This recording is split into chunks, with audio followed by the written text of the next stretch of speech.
Hier, j'ai fait l'exercice de Jim Rohn sur comment définir ses objectifs. Donc, j'ai noté tout ça. D'abord, j'ai commencé par noter tout ce que je voulais atteindre, tout ce que je voulais obtenir, tout ce que je voulais devenir, tout ce que je voulais faire durant les 10 prochaines années. Et il fallait écrire ces choses comme s'il n'y avait pas de limite.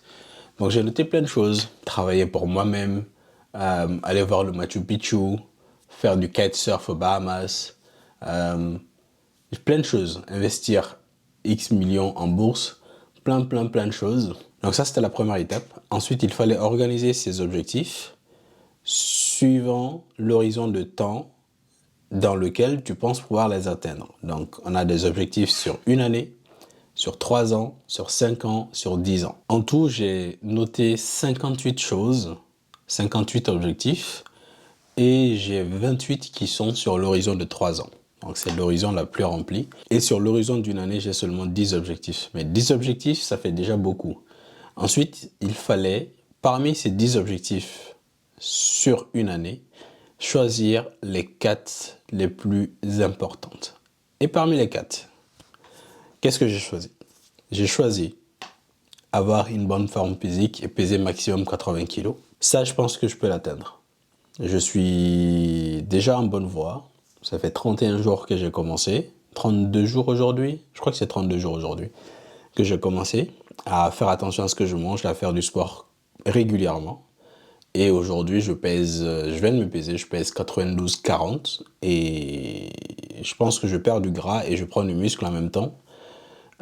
Mais je pense que je suis sur la bonne voie et cet objectif-là, je vais l'atteindre. Ensuite, deuxième objectif pour cette année, c'est lancer mon application pour les commerces et les business au Mali. Donc ça, c'est ce qu'on fait ensemble là depuis quelques jours. Ça avance bien. On va le déployer, on va le tester, on va récupérer ou récolter les retours des premiers utilisateurs, améliorer ce produit et on laissera le marché décider. Ensuite, le quatrième objectif, c'est quelque chose que j'avais noté l'année dernière aussi, mais en toute honnêteté, l'année dernière, je ne me suis pas vraiment concentré dessus, mais cette année, j'ai vraiment envie de faire de ça une réalité. C'est de créer une école en ligne pour apprendre à coder en Bambara. Ça fait plus de 4 ans que je crée des applications mobiles avec Flutter et Dart. Je pense que j'ai assez de connaissances sur ces technologies-là pour apprendre à d'autres personnes comment créer, comment coder des applications mobiles. Surtout que Flutter, c'est une technologie qui est de plus en plus populaire dans les pays en Afrique, au Mali, Sénégal. Je sais qu'il y a des grosses entreprises qui utilisent Flutter, notamment Orange. Donc je pense que je peux apporter quelque chose sur ce domaine-là. J'avais déjà essayé de le faire, mais j'avais créé des formations en français. J'ai eu beaucoup de retours positifs, mais je pense que j'ai envie de le faire cette année en Bambara. Le Bambara, pour ceux qui ne savent pas, c'est la langue la plus parlée au Mali. Je crée du contenu sur mon TikTok en Bambara et les gens adorent ça. J'ai plus de 230 000 abonnés sur TikTok et des vidéos qui font beaucoup de vues, des dizaines de milliers de vues. Je pense que je pourrais apporter quelque chose avec mes formations. Je pense avoir une bonne pédagogie. Et surtout, durant mon séjour au Mali, j'avais essayé d'organiser un bootcamp et j'avais fait une story pour dire aux gens s'ils étaient intéressés pour qu'on prenne un lieu et qu'on se fasse une semaine de formation pour les apprendre à coder. Et j'avais beaucoup de personnes qui étaient intéressées. Malheureusement, ça n'a pas pu se faire pour X ou Y raison, mais je sais qu'il y a beaucoup de personnes qui sont intéressées par ça. Donc ça, clairement, ça peut être un deuxième business pour moi. Donc en plus de mon application mobile, faire des formations pour apprendre à coder en Bambara, ça peut clairement être mon deuxième business principal de cette année. J'ai envie de me concentrer que sur ces deux choses. Et aussi la création de contenu, bien sûr. YouTube, TikTok, Instagram, tout ça. Mais ça, je ne les considère pas comme des business. Je ne sais pas pourquoi.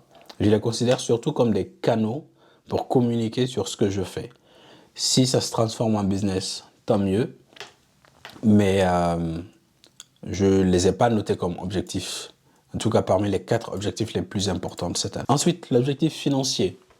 J'ai noté que je voulais faire 250 000 € avec mes projets. C'est énorme. C'est une somme que je n'ai bien sûr jamais atteint, que je n'ai jamais vue de toute ma vie et c'est très ambitieux. Mais il faut se fixer des objectifs ambitieux Pas pour ce que tu vas obtenir, mais pour ce que tu dois devenir pour obtenir ces objectifs-là. Parce que même si tu n'atteins pas ces objectifs, tu seras devenu une meilleure personne sur la route. Et ça aussi, c'est un exercice qu'il m'a fait faire. Alors moi, j'ai noté que je dois devenir une personne plus disciplinée, qui réfléchit long terme et tient ses engagements. J'ai toujours réfléchi très court-termiste. Quand je me fixais un objectif, je voulais l'atteindre très rapidement. Donc je me fixais par exemple pour objectif de gagner, je sais pas, X euros ou d'atteindre tel ou tel objectif, de perdre X poids. Je me mettais à fond dessus pendant 2 semaines, 3 semaines, mais vraiment à fond. Et en 3 semaines, bien sûr, si tu ne te fixes pas un horizon de temps raisonnable, tu n'atteindras jamais les résultats que tu t'es fixés. Donc, après ce délai-là, bien sûr, je me rends compte que je n'ai pas atteint mes objectifs. Et du coup, qu'est-ce que je fais? Je change d'objectif, je laisse tomber et je passe à autre chose. Je dois être impatient avec les actions, mais patient avec les résultats. Donc, impatient avec les actions.